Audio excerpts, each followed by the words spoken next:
ಇನ್ನು ಭಾರತಕ್ಕೆ ಇನ್ನಷ್ಟು ದಿನ ತಪ್ಪಲ್ಲ ಗ್ಯಾಸ್ ಗಂಡಾಂತರ. ಸೊ ಎಲ್ಲರೂ ಕೂಡ ಏನು ಈ ಕಮರ್ಷಿಯಲ್ ಸ್ಟ್ರೀಟ್ನಲ್ಲಿ ಗ್ಯಾಸ್ನ ಕೊರತೆ ಇದೆ. ಈಗ ಭಾರತದಲ್ಲಿ ಮತ್ತಷ್ಟು ದಿನ ಮುಂದೆ ಸಾಗುತ್ತೆ ಈ ಗ್ಯಾಸ್ನ ಗಂಡಾಂತರ. 5ನೇ ದಿನವೂ ಕೂಡ ಅಡುಗೆ ಅನಿಲಕ್ಕೆ ಹಾಹಾಕಾರ ಶುರು ಆಗಿಬಿಟ್ಟಿದೆ.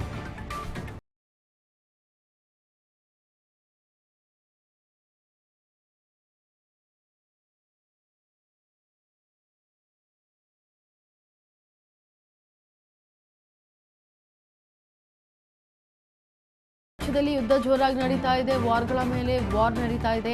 ಉತ್ತರ ಕೊಡೋತರ ಪ್ರತ್ಯುತ್ತರ ಅಂದರೆ ಏನು ಯುದ್ಧ ಮಾಡೋದ್ರಲ್ಲಿ ಪ್ರತಿಯುದ್ಧವನ್ನ ಮಾಡ್ತಾ ಇದ್ದಾರೆ. ಈಗ ಭಾರತಕ್ಕೆ ಇದರಿಂದ ಬಹಳ ಎಫೆಕ್ಟ್ ಆಗ್ತಾ ಇದೆ. LPG ನಲ್ಲಿ ಅಂದರೆ ಗ್ಯಾಸ್ನಲ್ಲಿ ಈಗ ಏನು ಜನರು ಒದ್ದಾಡ್ತಾ ಇದ್ದಾರೆ. ಕಮರ್ಷಿಯಲಲ್ಲಿ ಏಜೆನ್ಸಿಗಳು ಗ್ಯಾಸ್ ಸಿಲಿಂಡರ್ ಇಲ್ಲ ಅಂತ ಹೇಳೋ ಮುಖಾಂತರ ಏನು ಹೋಟೆಲ್ ಮಾಲೀಕರು PGಗಳಲ್ಲಿ ಒದ್ದಾಡ್ತಾ ಇದ್ದಾರೆ. ಯಾವುದೇ ಮದುವೆ ಮಂಟಪಗಳಲ್ಲಿ ಮದುವೆಗಳು ಕೂಡ ಆಗದೆ ಇರೋ ಥರ ಆಗಿ ಹೋಗ್ಬಿಟ್ಟಿದೆ. ಯಾಕಂದರೆ ಊಟದ ವ್ಯವಸ್ಥೆ ಕೂಡ ಅಷ್ಟರ ಮಟ್ಟಿಗೆ ಮಾಡೋಕ್ಕಾಗೋದಿಲ್ಲ. ಬಿಕಾಸ್ ಬೇಕಾಗಿರೋದು ಸಿಲಿಂಡ್ರು.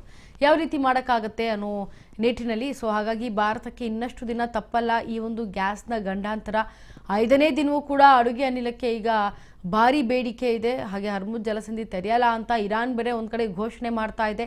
ಹಡಗುಗಳು ಮತ್ತಷ್ಟು ದಿನ ಈಗ ಹರ್ಮುಜ್ ಜಲಸಂಧಿಯಲ್ಲೇ ಉಳಿದು ಅಲ್ಲಲ್ಲೇ ತಿರುಗುವಂತಹ ಪರಿಸ್ಥಿತಿ ಈಗ ಎದುರಾಗ್ಬಿಟ್ಟಿದೆ. 5ನೇ ದಿನ ಆದರೂ ಕೂಡ ಸಿಲಿಂಡರ್ನ ಏನು ಈ ಗ್ಯಾಸ್ನ ತಗೊಳ್ಬೇಕಾಗಿತ್ತು, ಆಮದು ಮಾಡ್ಕೊಳ್ಬೇಕಾಗಿತ್ತು. ಅದಕ್ಕೆ ಅವಕಾಶ ಇನ್ನೂ ಇರಾನ್ ಮಾಡಿಕೊಟ್ಟಿಲ್ಲ.